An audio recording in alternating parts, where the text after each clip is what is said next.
तो प्यारे साथियों, नमस्कार। करंट अफेयर्स की इस श्रृंखला में मैं महेंद्र कुमार आपका हार्दिक अभिनंदन एवं स्वागत करता हूं।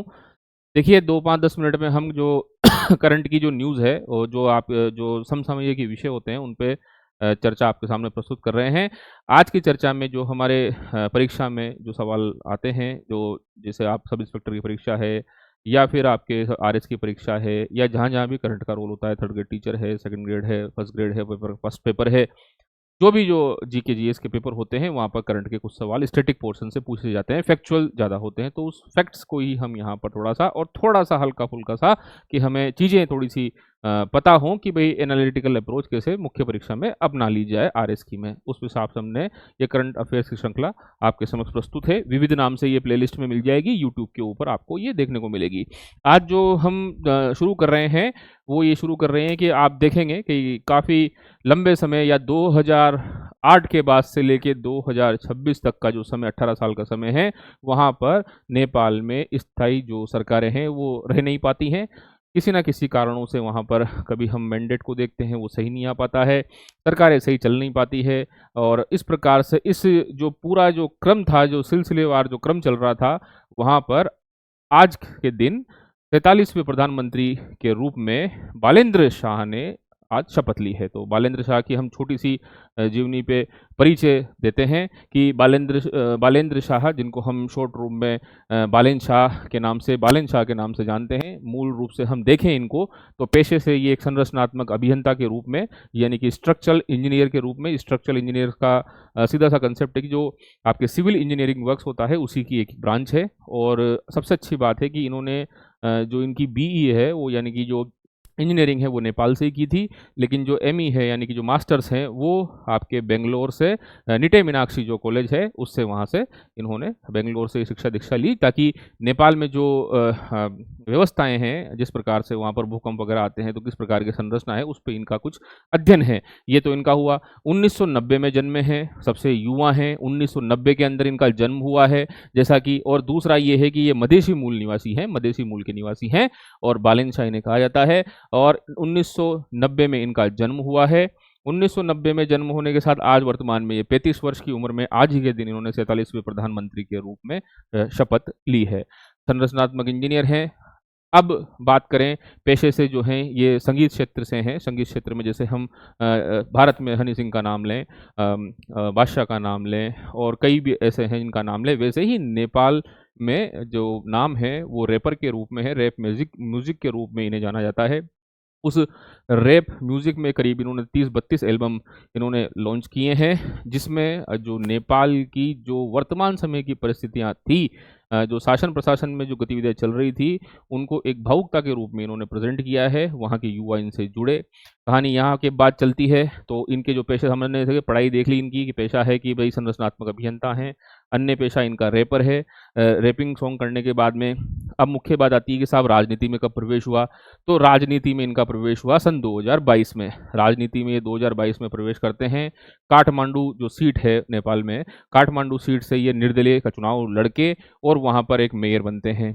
मेयर के रूप में जब इनका चयन होता है निर्दलीय के रूप में, तब ये वहाँ पर इस प्रकार के सुधार करते हैं, जैसे कि आप जो अतिक्रमण वाले जो क्षेत्र थे उनको हटाने का प्रयास करते हैं। फंड्स का जो डिजिटाइजेशन होता है, यानी कि आईटी का अच्छे से इस्तेमाल करते हैं। कुल मिला के इस प्रकार का एक मॉडल प्रेजेंट करते हैं कि वहाँ पे लोगों के प्रति इनका विश्वास बनता है। ये 2022 की बात है, इनका राजनीति में इस प्रकार से पदार्पण होता है। फिर बात करते हैं 2025 की। सितंबर 2025 से पहले की अगर हम बात करें, सितंबर 2025 से पहले नेपाल जो गवर्नमेंट है उसने सोशल मीडिया के ऊपर बैन लगा दिए थे कि भाई सोशल मीडिया का बैन, मतलब जो है यूज़ जो है नेपाल में कोई नहीं कर पाएगा। इसी के क्रम में जो जेन ज़ी आंदोलन है जो नेपाल में चला सितंबर 2025 में, उस समय जब जेन ज़ी आंदोलन चलता है तो उस समय पर इंटरनेट तो उपलब्ध था पर सोशल मीडिया उस टाइम बैन कर दिया गया था। तो आंदोलन की शुरुआत एक गेमिंग ऐप है, इसका नाम आप ध्यान रखिएगा, डिस्कॉर्ड। ये परीक्षाओं में चीज़ें बहुत ही इम्पोर्टेंट रूप से देखते हैं कि हाल ही में एक जो जेन ज़ी आंदोलन था वो किस गेमिंग ऐप के माध्यम से या किस मीडिया के माध्यम से चला, तो वो डिस्कॉर्ड नाम से एप्लीकेशन था, उसके ऊपर ये बनाया उन्होंने जब बैन कर दिया। और वहाँ पे जो युवा हैं वो 35 साल से कम की उम्र के अधिक हैं, तो वहाँ पर ये जेनजी आंदोलन मिला और उस जेनजी आंदोलन के जो मुख्य रूप में जो सपोर्ट मिला है वो बालेन शाह को यहाँ पर देखने को मिलता है। अब बात करें मुख्य रूप से जो 4-5 बातें हैं वो हमने देख ली है। 4-5 बातें देख ली, उसके बाद हम देखें कि केपी शर्मा ओली जो वहाँ के प्रधानमंत्री थे, उनके सामने जो झापा 5 सीट है, इंपॉर्टेंट लगाएंगे, झापा 5 सीट जो है, वहाँ से ही ये इन्होंने आपके बालेन शाह ने चुनाव लड़ा और वहीं से केपी शर्मा ओली जो निवर्तमान वहाँ के जो प्रधानमंत्री थे, उनको 50,000 वोटों से इन्होंने अनुमानित जो भी आंकड़े हैं वो हैं, लेकिन कोई इतना नहीं, लेकिन 50,000 के अंतर से बालेन शाह ने इनको यहाँ पर हटाया। इनके मैनिफेस्टो की बात कर ली जाए और इनकी जो विचारधारा है वो मुख्य रूप से देखें तो बालेन अपने घोषणा पत्र में कहते हैं कि भाई मैं डिजिटल सरकार के रूप में ट्रांसपेरेंसी लेके आऊँगा। इनका एक इन्होंने जो घोषणा पत्र है उसमें दिया कि भाई डिजिटल सरकार के रूप में हम परफॉर्म करेंगे, स्मार्ट सिटीज़ बनाएंगे, जो कि मॉडल इन्होंने एक काठमांडू के मेयर के रूप में प्रेजेंट किया था। शिक्षा के ऊपर बल देंगे, स्वास्थ्य और बुनियादी ढांचे के ऊपर सुधार करेंगे। ये इनके कुछ मुख्य मुद्दे थे आम जनता को आकर्षित करने के, और ऐसा हुआ भी। और आज ही के दिन में अभी हम 3-4 घंटे पहले देखेंगे तो इन्होंने शपथ भी 47वें प्रधानमंत्री के रूप में ली है। इन्हीं में से कुछ ना कुछ परीक्षाओं में सवाल आते हैं, आप थोड़ा सा ध्यान रखिए। थोड़ा सा आगे चलते हैं, अब देखते हैं कि जिस पार्टी से इन्होंने चुनाव लड़ा, ये ध्यान रखेंगे, वो थी आपके राष्ट्रीय स्वतंत्र पार्टी। राष्ट्रीय स्वतंत्र पार्टी RSP से इन्होंने चुनाव लड़ा है। अब यहाँ पे केस क्या है कि इसके अध्यक्ष कौन है, ये पूछे परीक्षा में कि भाई राष्ट्रीय स्वतंत्र पार्टी से बनने वाले बालेन शाह जी जो हैं प्रधानमंत्री हैं, उनके अध्यक्ष कौन हैं, तो रवि लामी छाने जो हैं इसके वर्तमान में आपके अध्यक्ष हैं। नेपाल में प्रमुख 3 पार्टियों की बात कर लें कि भाई कौन कौन सी है। एक तो है नेपाली कांग्रेस, इतना सा ध्यान रखें, नेपाली कांग्रेस। उसके बाद communist party of Nepal, communist party of Nepal, इसमें दोनों में अंतर है। एक है कम्युनिस्ट पार्टी ऑफ नेपाल जिसे हम शॉर्ट फॉर्म में यूएमएल कहते हैं, और इसमें जो प्रतिनिधि करते हैं वो केपी शर्मा ओली जी हैं, वो इसका प्रतिनिधि करते हैं। कम्युनिस्ट पार्टी ऑफ नेपाल दूसरी है जो माओवादियों की है, और जो मोइस्ट की है, मोइस्ट सेंटर कहलाता है, उसके जो प्रतिनिधि करता है वो पुष्पा कमल दहल प्रचंड या प्रचंडा जिसे हम CML कहते हैं, पुष्प कमल दहल प्रचंडा जिसे हम CML वाली पार्टी के नाम से जानते हैं। ये 3-4 प्रमुख पार्टियां हैं। नेपाल की प्रमुख सीट्स कितनी हैं, पूछे परीक्षा में पूछ ले कि तो 275 सदस्य होते हैं। कुल यहाँ पर 275 सदस्यों की संसद है। वही भारत की तरह लोकसभा और विधानसभा वाला ही कंसेप्ट है। लोकसभा में 165 सीटों हैं इनकी, यानी कि प्रत्यक्ष निर्वाचन जो हुआ है वर्तमान समय में वहाँ पर 165 सीटों के लिए हुआ है। मैं यही बता दूं, यहाँ पर जो आपकी जो ये राष्ट्रीय स्वतंत्र जो पार्टी है, इसको यहाँ पर 125 सीटें मिली हैं। 125 सीटें यहाँ मिली है। आप थोड़ा ध्यान रखिएगा कि जो बालेन शाह की पार्टी है वो वर्तमान में 125 सीटें यहाँ पर लेके आई है, और बाकी 165 तक पहुँचने के लिए जो गठबंधन हुआ है इनके मध्य, तो ये गठबंधन की सरकार वहाँ पर बनी है। और यहाँ पर 110 सदस्य जो होते हैं, 110 सदस्य जैसे हम राज्यसभा में भेजते हैं, वो अप्रत्यक्ष निर्वाचन इन्हीं में से यहाँ पर होता है। तो ये सब मोटी मोटी बातें हैं। सीट पूछे तो 275 सीटें कुल नेपाली संसद में हैं। उसके बाद प्रत्यक्ष जो चुनी जाती है 165 है, और अप्रत्यक्ष चुनी जाती है 110 है। हम बात कर लें कि वर्तमान राष्ट्रपति जो है वो श्री रामचंद्र पौडेल जी है। उसके बाद जो अंतरिम प्रधानमंत्री थी वो यहाँ पर सुशीला कार्की थी। आगे चलते हैं तो आज ही के दिन का ट्वीट है, भारतीय प्रधानमंत्री श्री नरेंद्र भाई मोदी जी के द्वारा पुनः रेखांकित करने का प्रयास किया है, क्योंकि हम जानते हैं कि नेपाल जो है वो एक बफर स्टेट के रूप में है, और जितने हित भारत के नेपाल से जुड़े हुए हैं उतने ही हित जो है वो चाइना से जुड़े हुए हैं। IR की क्लास में हम तसल्ली से देखेंगे कि भाई किस प्रकार से चीज़ें हैं। केवल ये बेसिक इन्फॉर्मेशन वाली क्लास है, यूट्यूब में आप ऐप पे आइए, ऐप पे आप देखेंगे तो IR बहुत ही अच्छे तरीके से तैयार कराई गई है। श्री नरेंद्र मोदी जी ने कहा है कि नेपाल के प्रधानमंत्री के रूप में शपथ ग्रहण करने पर श्री बालेंद्र शाह को हार्दिक बधाई। आपकी नियुक्ति नेपाल की जनता द्वारा आपके नेतृत्व पर जताए गए भरोसे को दर्शाती है। बहुत अच्छी बात है कि भाई एक विश्वास पैदा किया है।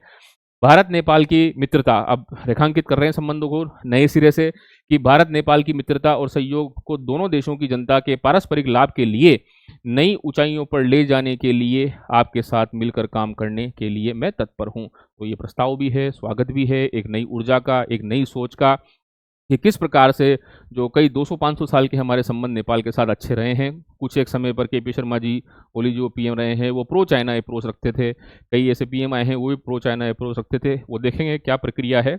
तो ये इस प्रकार से यहाँ पर है। आगे देखते हैं कि अब मुख्य मुख्य इन बिंदुओं पर चर्चा चलती है आईआर वाले पोर्शन पे, या पूछ लेता है स्टैटिक पोर्शन में परीक्षाओं में फैक्ट्स के रूप में, तो पता होना चाहिए।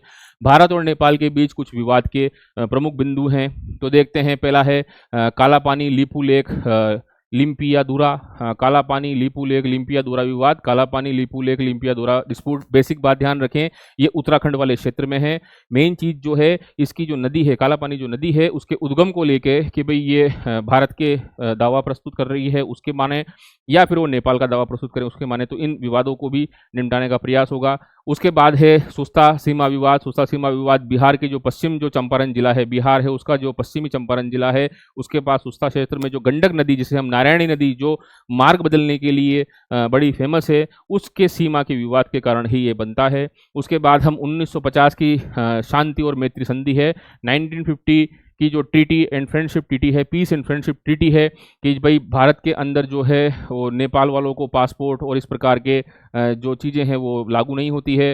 रोटी बेटी का, बहू बेटी का संबंध यहाँ पर हमने देखा गया है। कई आप देख सकते हैं कि नेपाल के जो लोग हैं यहाँ आ जा सकते हैं, शिक्षा प्राप्त कर सकते हैं, तो वो 1950 की शांति और मैत्री संधि के लिए ही वो लागू है। नेपाल इसके अंदर थोड़ा सुधार करना चाहता है, भारत इसमें भी थोड़ा सा आगे बढ़ के जो अपने हित साधने की कोशिश है। जो चीन का बढ़ता हुआ प्रभाव है, राइजिंग जो चाइना है, उसकी जो BRI पॉलिसी है, यानी कि belt and road initiative programs हैं, या फंडिंग पैटर्न है, जिस प्रकार से वो फंडिंग पैटर्न देने का काम करते हैं। उसके बाद किस प्रकार से आप देखते हैं श्रीलंका की घटना, आपको अच्छी तरह से ध्यान है, तो चीन के बढ़ते हुए प्रभाव को किस प्रकार से रोका जाएगा, इसके ऊपर भी भारत का थोड़ा सा एक स्टैटिक व्यू होगा, वो भी देखेंगे। व्यापार जो है वो थोड़ा सा देखें कि हमारे पक्ष में तो घाटे में ही है, क्योंकि हम समझते हैं इस बात को कि नेपाल एक लैंडलॉक देश है, पारगमन के लिए भारत पर अत्यधिक निर्भर है। भारत नेपाल व्यापार असंतुलन में है, भारत का अधिक निर्यात नेपाल को निर्यात है और नेपाल का थोड़ा सा कम निर्यात है, तो घाटे में है, लेकिन फिर भी ये बफर स्टेट है। शुरू से हम आस पड़ोस की एक ब्रदरहुड टाइप जो पॉलिसी है, बड़े भाई के नाते के रूप में हम आसपास के छोटे देश को देखते हैं, तो ये सब चीज़ें चलती है। खुली सीमा का एक दुरुपयोग है, जैसा हम देखते हैं कि भारत और नेपाल के बीच 1850 किलोमीटर की एक बहुत लंबी खुली जो सीमा है वो देखी गई है। हम कई फिल्मों में देखते हैं किस प्रकार से जो जो जाली करेंसी है, उसके बाद गोल्ड है, या हम ड्रग्स देखें, ये यहाँ से आती है। तो ऐसी अपेक्षा है भारत की, जो एक नवीन ऊर्जा लेके आए हैं, कि इसके ऊपर भी थोड़ी पाबंदी लगेगी। मुख्य हम इतने सारे मैटर्स में हम देखें तो काला पानी लिपू लेक लिम्पियादु विवाद जो है वो सबसे बड़ा विवाद माना गया है, जिसमें उत्तराखंड और नेपाल दोनों के बीच की स्थिति बताई गई है। महाकाली नदी पे है, ये उत्तराखंड के वाले क्षेत्र में पाई जाती है। अब विवाद ये है कि आज से 2 साल पहले कुछ नक्शे जारी किए गए, उन नक्शों में भारत के कई क्षेत्र हैं जिनको नेपाल ने अपना दावा प्रस्तुत करने के लिए कहा है, और आपसी जब टेबल पे वार्ता होंगी और जब वो देखा जाएगा, वित्त मंत्री हैं, विदेश मंत्री हैं, रक्षा मंत्री ये जब आपस में बैठेंगे, तो ये संभावना व्यक्त की जाती है कि भाई थोड़े से विवाद थोड़े से अच्छे शांत होंगे, क्योंकि युवा हैं, युवा देश हैं। हम उनके पक्ष आज से पहले देखें, बालेन शाह जी के जो आज से पहले के जो पक्ष देखे जाएंगे वो इस प्रकार के हो सकते हैं, सरकार के आने के पीछे उन्होंने कैसे बयान दिए हैं, लेकिन अब आज जब उन्होंने शपथ ली है उसके बाद क्या संबंध भारत के लिए अच्छे होंगे ये भविष्य में तय होंगे। पर हम ये मान सकते हैं भारत के लिए एक अच्छी खबर है कि एक स्थायी गवर्नमेंट आपके नेपाल को करीब 18 साल बाद मिलने जा रही है। बहुत बहुत धन्यवाद। ये मुख्य चीज़ें आपके सामने प्रस्तुत है, और थोड़ा सा 10-15 मिनट का ही हम रखेंगे इसको, इतने में ही आप थोड़ा देखें, परीक्षा के लिए बहुत उपयोगी। बहुत बहुत धन्यवाद। आप लाइक जरूर कीजिए, कमेंट जरूर कीजिए, वो एक परिपाटी है चल रही है, और हम कहते हैं कि सभी अच्छा पढ़ा रहे हैं, उसमें हम भी शामिल हों, ऐसा हम आपसे अपेक्षा रखते हैं। बहुत बहुत धन्यवाद।